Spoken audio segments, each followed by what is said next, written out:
오늘 함께 볼 하나님의 말씀은 구약성경 506페이지 사무엘하 24장 10절 그리고 25절 두 구절 함께 합독하도록 하겠습니다. 먼저 10절입니다.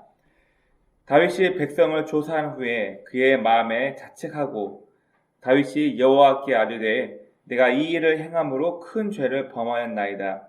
여호와여 이제 강구하옵나니 종의 죄를 사하여 주옵소서. 내가 심히 미련하게 행하였나이다 하니라. 25절 시작. 그 고래가 여호와를 위하여 제단을 쌓고 번제와 화목제를 드렸으니 이에 여호와께서 그 땅을 위한 기도를 들으시되 이스라엘에게 내리는 재앙을 그쳤더라. 아멘. 기도하겠습니다. 하나님, 오늘도 우리에게 귀한 건강 허락하여 주시고 주 앞에 나와 함께 예배 드리게 하심을 참으로 감사합니다. 하나님, 오늘도 2023년이 훌쩍 지나가고 이제 12월 한 달을 남겨놓고 있습니다.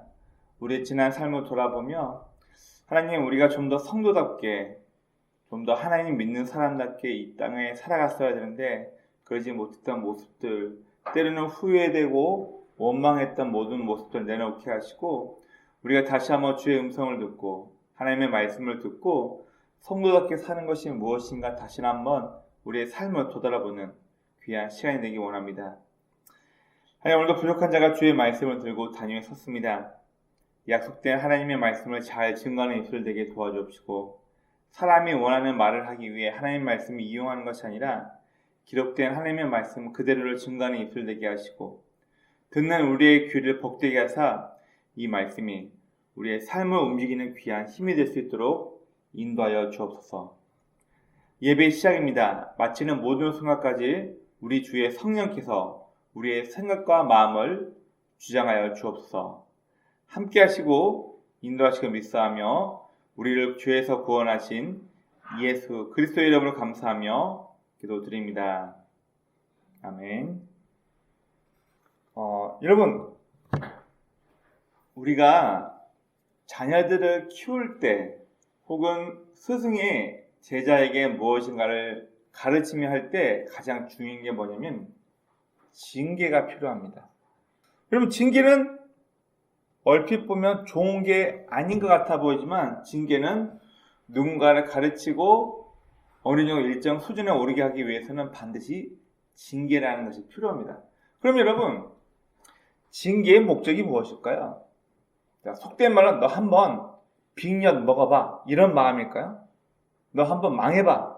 여러분, 물론 책망하고 혼내는 것은 동일하지만 징계라는 것에선 그걸로 끝나는 것이 아닙니다. 그럼 징계는 상대의 행동이 잘못되었다는 것을 가르치기 위해서 징계를 하는 것입니다.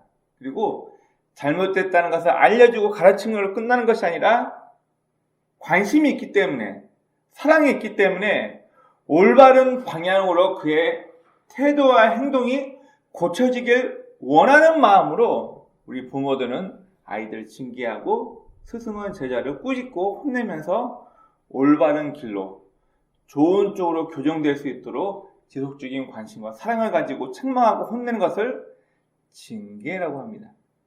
히브리서 11장에도 그리고 12장에도 동일한 말씀이 있습니다. 징계가 없다면 그는 참 아들이 아니요 사생자다. 그럼 앞에 있는 저도 저의 아이들이 잘못했을 때 혼내고 징계를 가합니다. 그러나 제 아들 친구가 잘못했다고 해서 길 가다가 어떤 아이가 담배 피우고 있다고 해서 그 아이들을 징계하고 혼내지는 않습니다. 왜요? 저는 사랑하고 관심이 가는 누군가에게 징계를 하는 것이지 아무에게나 징계를 하지 않습니다. 마찬가지로 우리 부모들이 그리고 제자가 더욱더 성장하길 바라는 스승이 더 좋은 쪽으로 고쳐지고 교정되기를 원하는 마음으로 누군가를 책망하고 혼낸 것을 우리는 징계라고 합니다. 오늘 우리가 읽었던 이 짤막한 본문 말씀 전체는 다 읽지 않았지만 이 사무엘하 24장 전체가 하나님께서 다윗과 이스라엘 백성들을 향한 징계의 말씀이 오늘 본문에 담겨져 있습니다. 오늘 본문에서 우리가 좀 눈여겨봐야 할 부분이 몇 군데 있습니다. 자, 먼저 이스라엘을 치시기 위해라는 본문 말씀이 있어요. 우리 다 읽지 않았지만 오늘 본문 24장 1절 말씀을 지금 찾아주세요. 1절 말씀. 자, 사무엘하 24장 1절 말씀을 보니까 여호와께서 다시 이스라엘을 향하여 진노하사 그들을 치시려고 다윗을 격동시키사. 자, 여기서 주어가 누구예요? 네, 여호와 하나님이에요. 목적이 뭐예요? 이스라엘을 진노하사 그들을 치시려고. 지금 하나님께서는 이스라엘 백성들을 징계하기 위해서, 그들을 치시기 위해서 누구를 이용했나? 다윗을 격동하여. 자, 똑같은 부분인데 역대상 21장 1절에는 이 말씀이 조금 다르게 나와 있어요. 한번 볼까요? 사단이 일어나 이스라엘을 대적하고 다윗을 격동하여. 여기서는 주어가 누구예요? 사탄이에요. 사무엘 하에서는 여호와께서, 역대상 21장에서는 사단이 일어나 이렇게 얘기를 하고 있습니다. 자, 이 두 부분을 우리가 좀 잘 구별해서 읽어볼 필요가 있습니다. 성경에서는 크게 인구조사가 나옵니다. 어떤 인구조사가 나오냐면은, 자, 첫 번째 인구조사는 이집트에서 탈출하고 난 이후에 가나안 족속과 싸워서 그들을 몰아내고 하나님께서 약속하신 가나안 복지 땅을 차지하기 위해서 정복전쟁을 해야 하기 때문에 전쟁에 나갈 수 있는 남자의 수를 세기 위해서 민수기 1장 1절부터 13절까지 말씀해 보면 싸움에 나갈 수 있는 군인의 수를 헤아리기 위해서 숫자를 계수합니다. 그리고 출애굽기 30장 1절부터 16절 말씀해 보면 반세겔에 대한, 속전에 대한 세금의 얘기가 나옵니다. 자, 우리 사복음서에도 보면은 예수님께서 베드로에게 얘기하시죠. 너 지금 가서 낚시를 던져라. 그러면 물고기 뱃속에서 한 세겔이 나올 거다. 그 한 세겔 가지고 하나는 너를 위해 세금을 내고 하나는 나를 위해서 세금을 내자. 그 얘기를 해요. 자, 이스라엘 백성들은 질병으로부터 죄를 용서함 받는, 질병에 해방되는 기념, 그리고 성전을 유지하기 위해서 제사를 담당한 레위인들의 여러 가지 쓸 필요를 위해서 이스라엘 모든 백성들은 1년에 한 번씩 반세겔씩 세금을 내는 게 그들의 의무입니다. 자, 이를 위해서 생명의 속전으로 반세겔씩 내라. 이는 성전 봉사를 위해서 필요하고 너와 나 사이의 영원한 기념이다. 약속이다. 이 이야기를 하시면서 인구조사를 시행합니다. 자, 그런데 오늘 본문에서 다윗이 한 인구조사는 좀 다릅니다. 달라요. 왜 달랐을까요?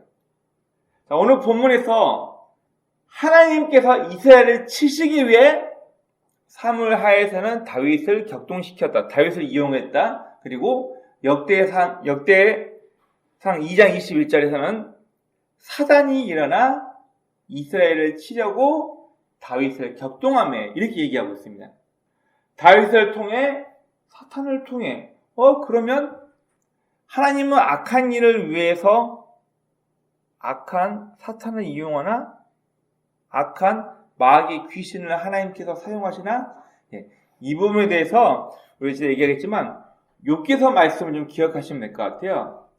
욥이 이곳저곳 돌아다니다가 하나님 앞에 나타나가지고 그때 하나님께서 욥처럼 악에서 떠난 사람이 없다. 이처럼 성실하고 하나님을 경외하는 사람이 없다. 사탄이 얘기해. 그 하나님께서 욥을 울타리로 둘러막고 그를 보호하시니까 욥이 하나님을 칭찬하고 경외하죠. 아니다. 내 욥은 그렇지 않다. 사탄이 뭐라고 얘기하냐면, 그러면 하나님께서 욥을 보호하고 있는 모든 것을 다 걷어보십시오. 내가 그를 쳐서 격동시켜서 그가 정말 하나님을 경외하는지 안 하는지 내가 한번 테스트해 보겠습니다. 그래? 그러면 욥의 생명은 건드지 말고 네 마음대로 해라. 하나님께서 사탄이 욥을 시험하게끔, 테스트하게끔 허용하십니다. 자, 허용이란 개념으로 받아들여야지 하나님께서 사탄을 시켜가지고 저런 나쁜 짓을 하네? 하나님께서 악한 마귀를 통해 이런 일을 하시네? 이렇게 받아들이지 마시고 하나님 입장에서는 이 사람이 이걸 잘 통과하는지 테스트하는 것이고 사탄 마귀 입장에서는 하나님께서 허락하셨으니까 어떻게든 내가 죄를 타락시켜야지. 두 가지 관점이 있다는 것을 기억하시고 성경 말씀을 보시면 좋을 것 같습니다. 오늘 본문은 사탄 그리고 다윗을 격동하여서 진행된 인구조사입니다. 그러면 하나님께서는 막연하게 이스라엘 사람들을 치기 위해서 그들을 혼내고 죽이기 위해서 사탄을 이용하셨나? 다윗을 이용했나? 자, 이 부분에 대해서 성경에 나와 있는 몇 구절 말씀을 같이 좀 살펴보기 원합니다. 여러분 기억하시기 바랍니다. 사탄이 욥을 치기 전에 하나님께 먼저 허락을 받은 부분이 나와요. 그리고 사사기 9장 23절 말씀을 보면은 하나님이 아비멜렉과 세겜 사람 사이에 악한 영을 그에게 보내심에 세겜 사람들이 아비멜렉을 배반하였더라. 그러면 악한 영을 보낸 것도 하나님인가요? 그런 개념이 아니라 원래 아비멜렉이라는 사람이 세겜 땅 사람들을 통치하는 왕이 되려고 하는데 성경에서는 하나님께서 이것 또한 허용하셨다. 인간들이 어떻게 반응하는가를 보시고 지켜보고 있다. 이런 개념으로 봐야지 하나님께서 야 악한 영이 이리 와. 너 가서 세겜 사람들이 아비멜렉을 배반하게끔 그들의 마음에 악한 마음을 집어넣고 와. 명령했다라고 보시면 안 됩니다. 그래서 사사기 9장 23절에서는 아비멜렉과 세겜 사람 사이에서 세겜 사람들이 아비멜렉을 배반하는 사건을 악한 영이 그들의 마음속에 들어갔다. 즉 쟤는 왕이 될 직감이 아니야. 쟤는 빨리 죽어 없어져야죠. 우리 세겜 사람들 안전하니까 우리가 배신하고 아비멜렉을 제물로 주어버리자. 이런 악한 마음이 그들의 마음에 들어갔다는 것을 이것 또한 하나님께서 허락하셨다라는 개념으로 살펴보시면 될 것 같습니다.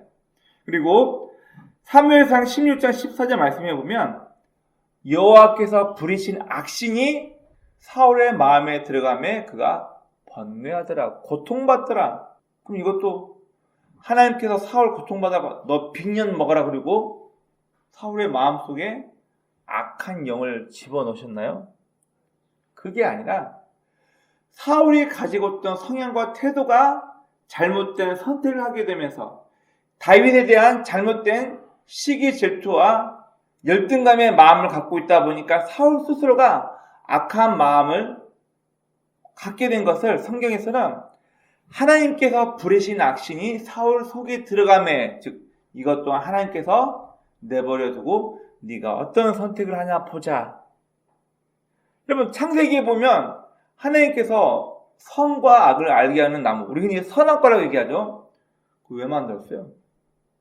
처음부터 안 만들었으면은 하나님이 원하셨던 가족 하나님이 우리의 형상을 따라 만든 인간이 타락하지 않고 영원히 하나님과 함께 할 수 있을 텐데 하나님께서는 인류에게 아담과 하와에게 자유의지를 주셨기 때문에 그 의지를 가지고 하나님의 말씀을 듣고 따라 살아갈 존재가 될 것인지 아니면 그 자유의지로 하나님의 말씀을 무시하고 내가 하나님처럼 돼야지 눈이 밝아진데 하나님의 말씀은 거짓말이야 죽지 않는데 네가 하나님처럼 될까 못 먹게 하는 거래 하나님을 의심하고 그 선악과를 따먹을 건지를 지켜보고 계셨다는 거예요. 제 은사였던 한 분께서 이제 은퇴하셨는데 이분께서 이 부분을 어떻게 해석하셨냐면 쉬운 예로 차 목사는 결혼할 때 와이프 이쁘다고 그냥 덥석 손잡고 결혼했나? 아니요. 연애 기간 얼마 되지? 예, 저 5년 이상 연애했습니다. 왜 바로 결혼 안 하고 5년 동안 연애했지? 그냥 저랑 잘 맞는지 평생 제 배필로 같이 살 수 있는 사람이 확인해야죠? 그렇다고. 하나님께서도 인간에게 자유의지를 주셨기 때문에 하나님과 일평생을 함께할 수 있는 반려적인 존재로 인간과 함께할 것인지 아닌지를 확인하기 위해서는 반드시 선악과 나무가 필요했다 그 얘기를 하셨던 적이 있습니다. 바로 하나님께서는 인간에게 자유의지를 주셨기 때문에 그 자유의지를 좋은 쪽으로 쓸지 나쁜 쪽으로 쓸지를 하나님 입장에서는 테스트하려고 내버려 두신 거고, 사탄 입장에서는 오케이, 내가 이번 기회에 어떻게 해서라도 저 인간들 타락시켜서 없애버려야지. 그래서 사탄 입장에서는 템테이션이 되는 거고, 하나님 입장에서는 테스트, 어디까지 성공할 수 있는지를 확인하고 보신다는 거예요. 로마서 19장 1절부터 18절 말씀 보면 하나님께는 불의가 없다. 로마서 이 9장 13절 초반에 보면 어떤 내용이 있냐면, 하나님께서 야곱은 사랑하시고 에서는 미워하셨다. 이가 하나님이 불의하다고 할 수 있냐? 여러분, 지금 사라 뱃속에서 쌍둥이로 태어나는 야곱과 에서에 대한 이야기인데, 그들이 태어나기 전부터 하나님께서 야곱은 사랑하시고 에서는 미워하셨다는 구절이 나와요. 뭐예요? 태어나가지고 야곱이 좋은 행동을 하면서 하나님을 기쁘게 사는 행동을 한 것도 아니고, 에서가 들을 사람이 되어서 하나님을 미워하고 하나님의 미움을 살만한 행동을 한 것도 아닌 엄마의 태중에서부터 야곱은 사랑받는 사람으로, 에서는 미움받는 사람으로 이미 점찍어 놨다는 거예요. 이걸 봐서 하나님이 불의하냐? 로마서에서 사도 바울이 말하고 싶은 게 뭐냐면은, 우리는 다 이해할 수 없는데 이미 하나님께서는 에서의 삶이 어떤 삶을 살 건지를 이미 알고 계셨고, 야곱의 삶이 어떤 삶을 살게 될 것인가 이미 알고 계셨기 때문에, 결론적인 입장에서 하나님이 이 모든 걸 다 알고 계신 하나님께서 에서의 삶을 미워하고 야곱의 삶을 사랑한다고 얘기하셨는데, 우리가 그걸 이해 못한다고 하나님을 불의하다라고 얘기할 수 있냐? 그럴 수 없다라고 얘기하십니다. 이것 또한 하나님께서 인간에게 자유 의지를 주시고 본인의 의지로 어떠한 삶을 살 것인지에 대한 부분을 얘기하고 있는데, 우리는 그 결과를 모르기 때문에 하나님이 불의하다, 불의하지 않다라고 말할 수 없다는 거예요. 1907년 우리나라 평양에서 대부흥운동이 일어났을 때 새벽 예배를 만들었던 사람 중 한 명이 바로 길선주 목사님이십니다. 여러분, 그분 출신이 원래 무당이었습니다. 하나님을 알기 전에 무당이었을 때 그의 삶이 끝났더라면 그의 삶에는 더 이상 구원이 없었을 거예요. 그러나 그의 삶이 쭉 진행되어 오면서 회심하고 예수를 믿게 되어 목사가 되어 난 이후 그 시점에서 그가 죽었다면 그의 삶을 구원받지 못한 삶이라고 얘기할 수 있나요? 없어요. 앞에 있는 저도 고1, 고3 때 예수를 안 믿었던 사람 중에 한 명입니다. 얼마나 제가 못되게 그랬냐면은, 길 가다가 이제 교회 집사님들이 전도지, 예수 믿고 천국 갔을 때 전도를 주면은 저는 껌 씹다가 그 자리에서 껌을 탁 뱉어가지고, 저 불교인데요, 이 정도로 교회를 싫어했던 사람 중에 한 명이었어요. 만약에 제가 고2, 고3 때 예수님이 오셨더라면 그 시간으로만 봤다면 저는 구원받지 못할 사람이었어요. 예수를 안 믿었으니까. 근데 지금은요, 하나님의 말씀 증거하는 목회자가 되었습니다.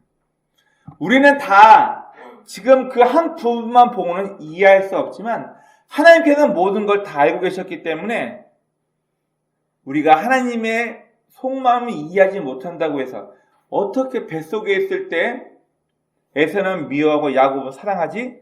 하나님을 불의하다고 평가하지 말라, 그 얘기를 하는 거예요. 그리고 야고보서 12장 15절부터 19절 말씀을 보면, 초반부 말씀 보니까 오직 각 사람이 시험 받는 것은 자기 욕심에 이끌려 미혹되어 시험 받게 됩니다. 죄가 장성한 즉 사망을 낳게 된다, 그 말씀을 하고 있어요. 하나님께서 각 사람을 시험한다고 하지 말고 뭐예요? 오직 각 사람이 자기 마음이 미혹받아 시험받게 된다, 그 얘기를 하고 있는 거예요. 여러분 TV 보면 연예인들 자꾸 마약 얘기가 참 많이 나오죠. 하나님께서 그 연예인 마음속에 너 마약 먹어? 그 마음을 심어줬을까요? 그 얘기가 아니라 자기 자의 의지로 미혹되어서 욕심이 생긴 즉 죄를 낳고 죄가 장성한 즉 사망이 되었다. 즉 자기 마음이 그러한 결단을 하게 되면서 죄를 짓게 되면서 그런 일이 발생했다는 것을 이야기하고 있는 것입니다.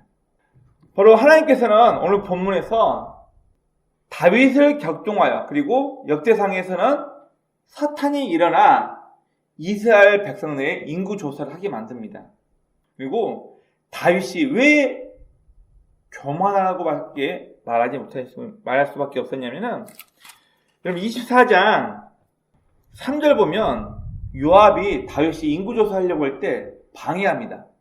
왕이시여 1000만 대군이 되어도 100만 대군이 되어도 다 내주 왕을 섬길 것인데 왜 이 일을 하려고 하십니까? 별로 좋지 못합니다라고 말려요. 요압 장군이. 자, 제가 3절 한번 읽어보겠습니다. 요압이 왕께 아뢰되 이 백성이 얼마든지 왕의 하나님 여호와께서 100배나 더하게 하사 내 주 왕의 눈으로 보게 하시길 원하나이다. 그런데 내 주 왕은 어찌하여 이런 일을 기뻐하시나이까 하되 무슨 뉘앙스로 보이세요? 잘하고 있다는 얘기예요? 똑바로 못하고 있다는 얘기예요? 별로 좋은 일이 아니라고 요압이 말립니다. 그럼에도 불구하고 다윗이 이 일을 진행해서 성경을 읽어보니까 9개월 동안 인구조사를 해요. 여러분 이제 잘 기억하시기 바랍니다. 역대기 11개 읽을 때 민족의 숫자, 즉 각 지파별로 인구가 얼만큼 되는 걸 꼭 기억하셔야 돼요. 여러분 지금 이 당시에는 남쪽 유다와 12지파가 있으면 유다와 베냐민 어쩔 수 없이 유다 땅에 속해 있는 거니까 유다와 베냐민 두 지파하고 나머지 북쪽에 10지파가 지금 분열되어 있는 거예요. 그러면 보세요. 인구조사 해보니까 북이스라엘 10지파의 인구가 50만 명으로 추정되고요. 하나밖에 없는 유다 지파 몇 명? 어떻게 10지파를 이겨버리죠? 한 지파가? 예, 학자들은 다윗의 최측근 용사나 이런 걸 봤을 때 다윗이 돈을 들여서 용병을 계속 사오는 거예요. 지금 돈으로 지금의 터키 히타이트 사람들 굉장히 거치고 싸움을 잘하니까 돈 주고 계속 용병을 사와가지고 북쪽의 10지파는 50만 명밖에 안 돼 남쪽 유다에 하나밖에 없는 유다 지파는 80만 명이 넘어요. 뭘 얘기합니까? 뭐 어떤 분은 다윗을 굉장히 잘 포장해가지고 다윗은 초제국주의로 갈 수 있음에도 불구하고 하나님 뜻대로 살아서 제국주의가 안 되었다고 얘기하는데 죄송하지만 잘못 알고 있는 겁니다. 다윗은 눈에도 보이고 어마어마하게 많은 용병을 돈 주고 사와서 북이스라엘에 꿀리지 않는 어마어마한 군사력을 갖추기 위해서 노력했던 사람이 바로 다윗입니다.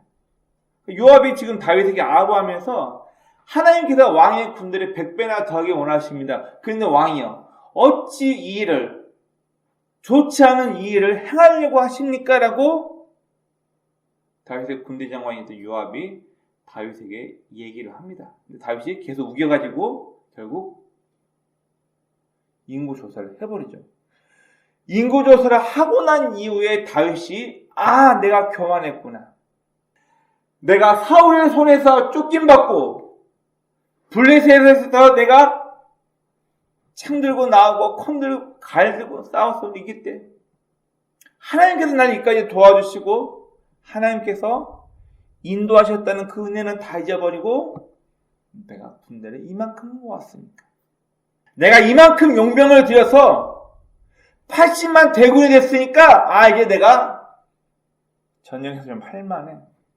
처음 시작은 겸손했고 하나님 마음에 합한 자로 시작했지만 점점 다윗은 정치적인 사람이 되어가고 하나님 말씀보다 말과 칼과 군인의 숫자에 더 집착하는 전쟁 광이 됐다는 것을 얘기하는 거죠. 점점 다윗의 마음 가운데서는 하나님이 아니라 눈으로 보이고 눈으로 세봐서 내가 80만 대군을 이끌고 있는 한 나라의 왕이야.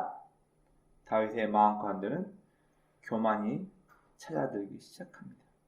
여러분 그래서 오늘 우리가 읽었던 본문 10절에 뒤늦게 인구조사가 끝나고 난 이후에 하나님 앞에 회개하며 나 좀 용서해달라고 했던 부분이 바로 10절 말씀이에요. 그 10절이 이겁니다.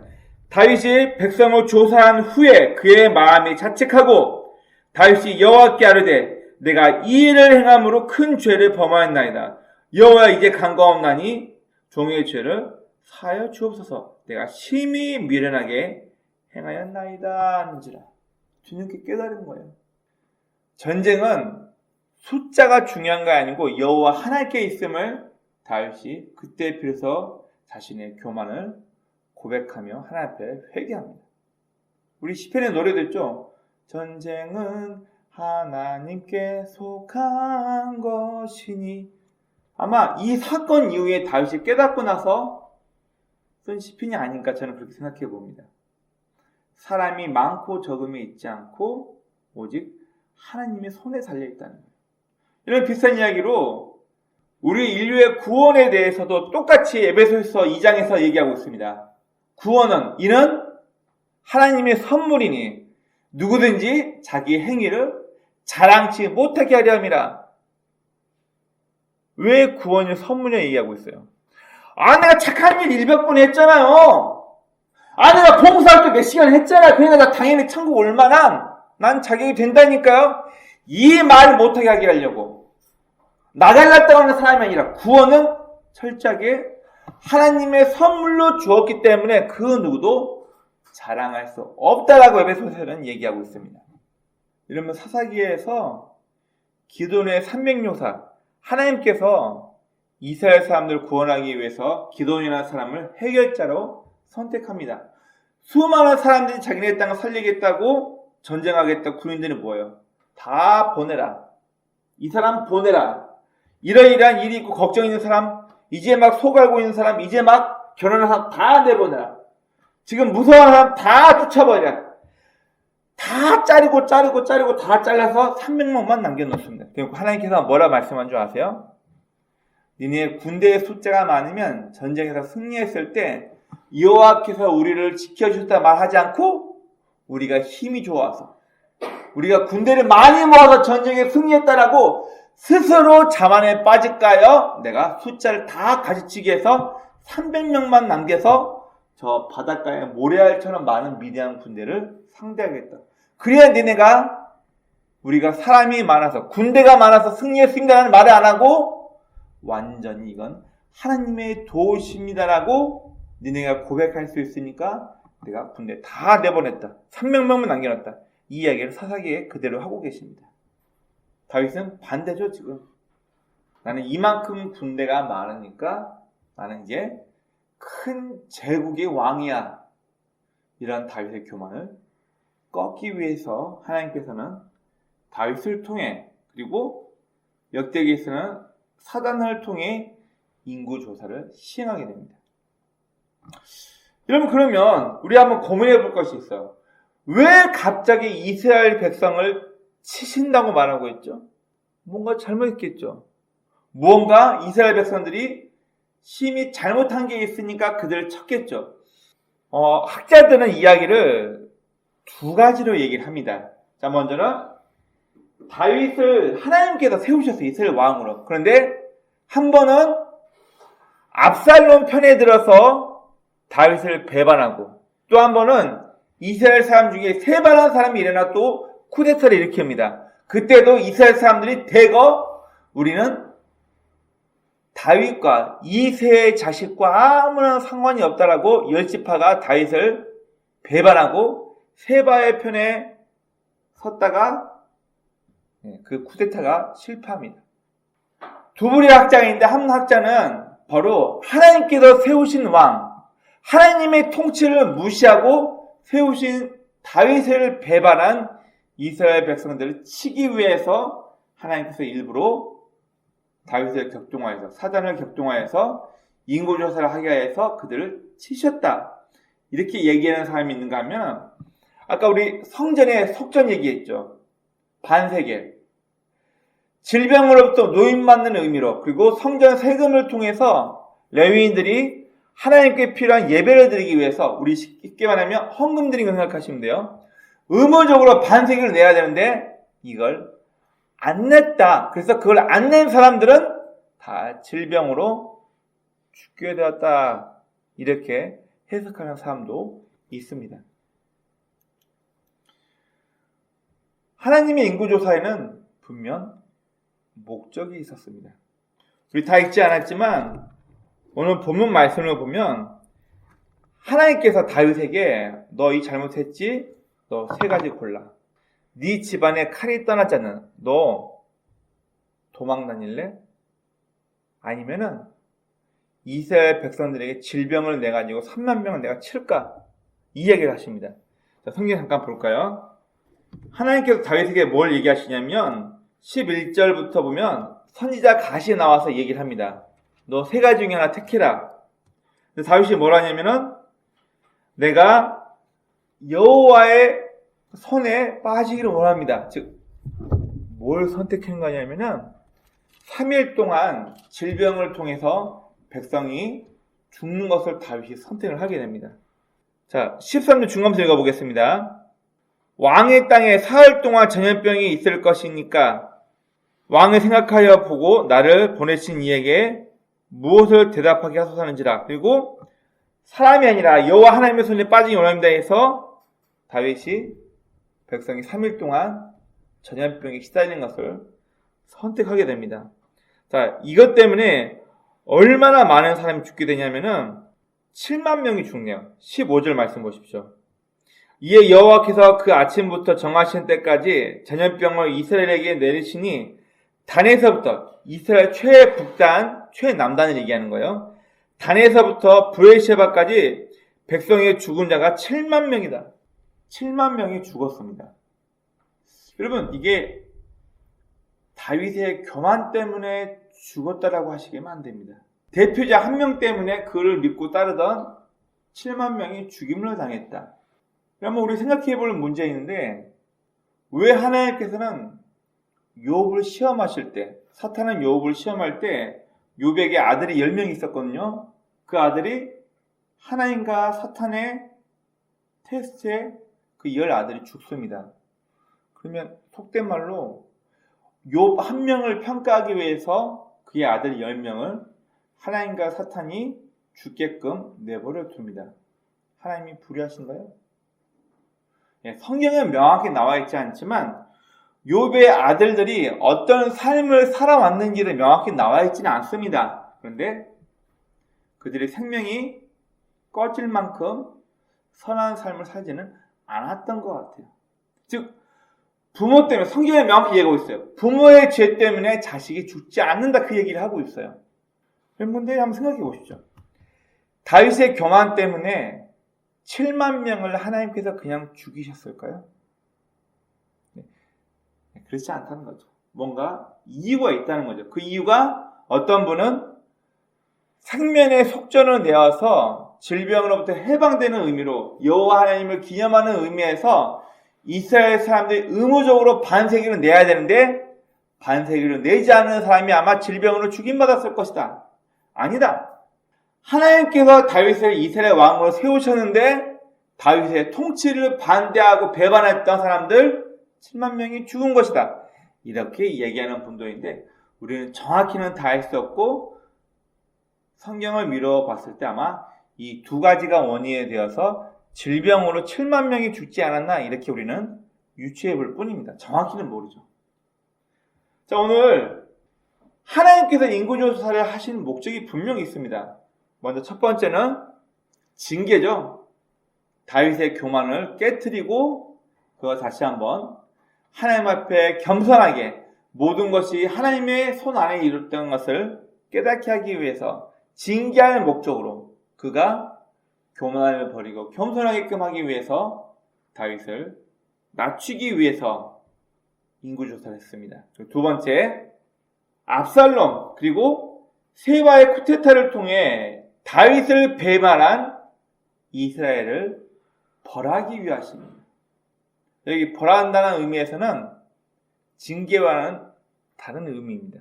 징계는 애정과 사랑이 있었기 때문에 올바른 곳으로 교정하기 위해서 잘못된 태도를 버리고 올바른 곳으로 이끌기 위해서 징계를 한다면 벌하는 것은 너 잘못했지? 그 책임을 네가 져라. 이걸로 끝나버린 게 벌한다는 의미죠.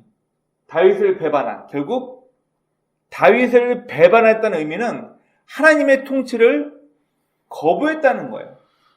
출애굽기에서도 이스라엘 백성들이 우리 고기 먹고 싶은데 고기 못 먹어. 우리가 이집트에 노예로 살았을 때는 고기도 먹고 부추와 마늘도 먹고 좋았었는데 이게 뭐냐? 모세와 아론을 향한 원망 불평합니다. 하나님께서 뭐라고 얘기하는 줄 아세요? 이는 너희를 원망하는 게 아니고 바로 여호와 하나님이 나를 원망하는 것이다. 그렇게 얘기를 하세요. 압살롬이 배반했을 때, 세바가 쿠데타를 일으켰을 때 다윗을 배반하고 그들 편에 붙었던 이스라엘 사람들을 벌하기 위해서 인구조사를 시행하십니다. 그리고 세 번째, 성전 건축의 계기를 마련하기 위해서. 여러분 18절부터 그 이후 말씀을 쭉 보면은 다윗이 하나님이 보낸 천사가 질병으로 이스라엘 사람들을 치는 것을 목도하게 되고 아라우나라는 사람이 갖고 있던 타작마당을 사서 거기서 제사를 드립니다. 내가 심히 미련하겠습니다. 하나님이 용서해 주세요. 하나님께서 질병으로 이스라엘 사람을 치던 천사의 손을 막아서 됐다. 충분하다. 그 얘기를 하시고 다윗이 그 땅 아라우나의 타작마당을 돈 주고 사서 그곳을 하나님 앞에 예배드리는 산당으로 만듭니다. 그리고 그곳이 후에 솔로몬의 성전이 세워지고 훗날 이곳이 예루살렘이 됩니다. 정확하지 않지만 혹자는 이 아라우나의 타작마당이 아브라함이 하나님의 명령으로 아들 이삭을 바치려고 했던 모리아산이 바로 이곳이다라고 얘기를 합니다. 그러나 정확한 근거는 없습니다. 이 모리아산이 혹시 이곳이 아닐까? 다윗이 돈 주고 아라우나 사람으로부터 이 타작마당을 사가지고 이곳에 훗날 솔로몬의 성전을 짓게 되고 이곳이 지금의 예루살렘 성전이 됩니다. 하나님 입장에서는 메시지죠. 너네 죄의 대가, 바로 이곳에서 죄를 속하는, 죄를 용서해달라는 예배를 드리고 이곳이 바로 예루살렘이 되고 그 예루살렘에서 내 아들 예수가 십자가 짊어진다 사건에 대해서 하나님께서 미리 예고를 하신 거죠. 여러분 오늘 본문을 통해서 우리가 100% 다 이해할 수 없지만 우리는 하나님의 계획, 보통 하나님의 이해할 수 없는 일들을 섭리라고 얘기해요. 이니스 프라비던스 이렇게 얘기를 하는데 우리는 하나님의 섭리를 100% 다 이해할 수 없지만 그 속에서 겸손해야 될 존재라는 것을 우리는 잊지 말아야 할 것입니다. 여러분 로마서 13장 1절 10절 말씀을 보면 너희는 모든 주권 아래 겸손히 복종하라. 주권은 다 하나님께서 허락하신 것이다 라는 얘기를 하십니다. 제가 로마서 13장 한번 말씀을 찾아보겠습니다. 우리 시간 있으신 분들 같이 한번 찾아볼까요? 로마서 13장 1절부터 7절까지입니다. 1절 말씀 보니까 각 사람은 위에 있는 권세들에게 복종하라. 권세는 하나님으로부터 나지 않음이 없나니 모든 권세는 다 하나님께서 정하신 바라. 여러분 바꿔 생각해 볼까요? 권세는 내가 인정을 안 해. 저 정치인들 하는 거 보니까 안 돼. 성경에서 모든 권세는 누가 세우셨다? 하나님께서 세우셨다. 자, 또 읽어보겠습니다. 그러므로 권세를 거스르는 자는 하나님의 명을 거스름이니 거스르는 자들은 심판을 자초하리라. 다스리는 자들은 선한 일에 대하여 두려움이 되지 않고 악한 일에 대하여 되나니 네가 권세를 두려워하지 아니하려느냐 선을 행하라. 그리하면 그에게 칭찬을 받으랴. 그는 하나님의 사역자가 되어 네게 선을 베푸는 자니라. 그러나 네가 악을 행하거든 두려워하라. 그가 공연히 칼을 가지지 아니하였으니 곧 하나님의 사역자가 되어 악을 행하는 자에게 진노하심을 따라 부응하리라. 자, 이 로마서 13장의 내용이 뭐냐면은 바울이 우리 믿는 성도는 로마 법을 따라가면서 하나님의 말씀대로 살아야 한다는 얘기를 하는 거예요. 모든 권세와 통치는 누가 허락하셨다? 하나님께서 허락하신 거기 때문에 니네가 살고 있는 지금 현 세대의 법과 질서를 어기지 말며 그 속에서 성도다운 삶을 살면서 니네가 그 질서를 따라가야 한다는 것을 이야기하고 있는 것입니다. 우리가 하나님의 주권을 인정한다면 우리가 살고 있는 이 법과 질서에 순종해야 한다는 것을 이야기합니다. 부모가 자식에게 순종하며 따르는 것도, 선생님에게, 그리고 직장 동료에서 자기 리더에게, 자기 윗 상사에게 복종하고 따라할 것. 예, 물론 억울할 수도 있고 이건 좀 아닌데라 하는 모습이 있을 수 있겠죠. 그 부분에 대해서는 하나님께서 친히 심판할 것이니 너희는 질서를 순종하고 따라라고 얘기하고 있습니다. 여러분, 성경에 기록된 모든 사건과 구약과 신약의 모든 핵심은 결국 예수입니다. 타락한 인간을 구원하기 위해서, 잘못된 방향으로 흘러가는 인류를 구원하기 위해서 하나님께서 고민하고 사랑하며 결단하고 이루어내신 것이 바로 십자가입니다.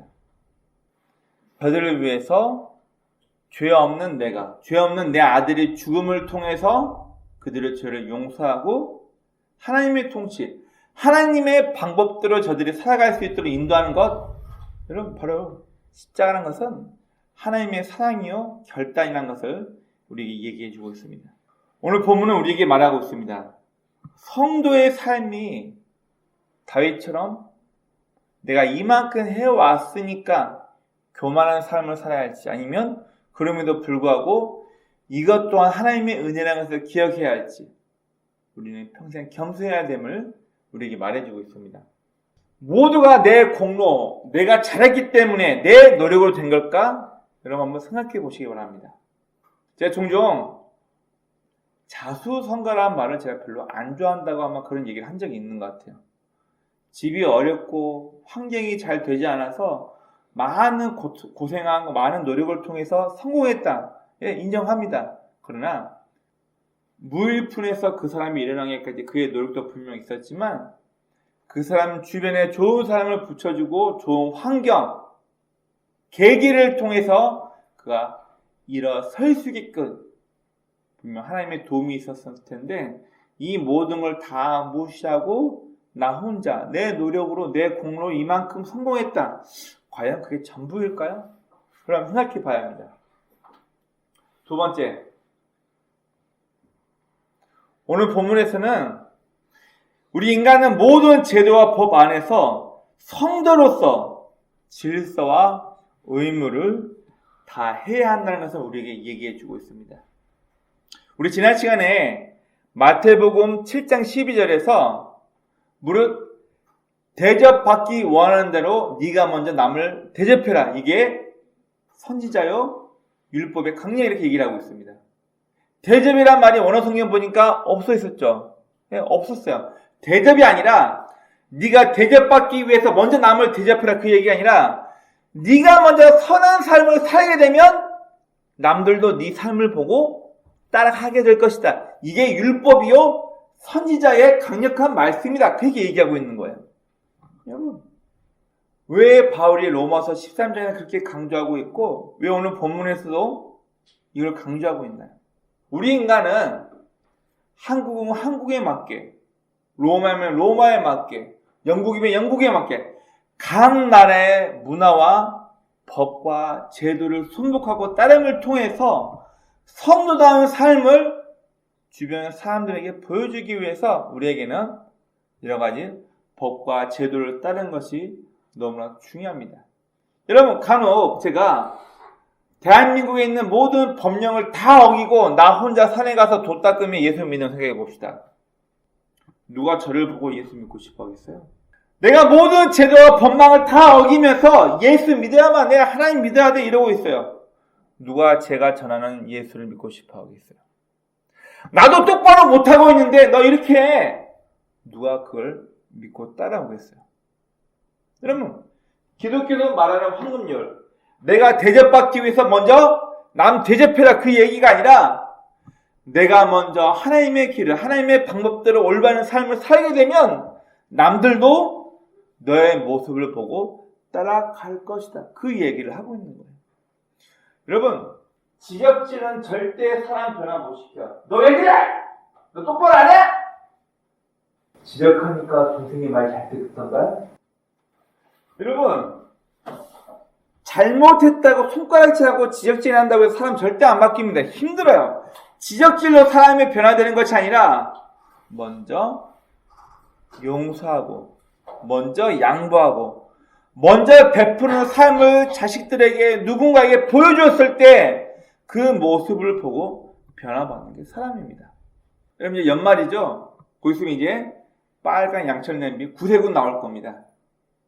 여러분 구세군의 창시자인 윌리엄 버퍼가 무슨 얘기를 하냐면 나는 한 번도 내 부모에게 하나님에 대해서 예수에 대해서 들어본 적이 없다. 하지만 내 부모의 삶의 모습을 통해서 나는 예수 그리스도를 배웠다라고 얘기를 합니다.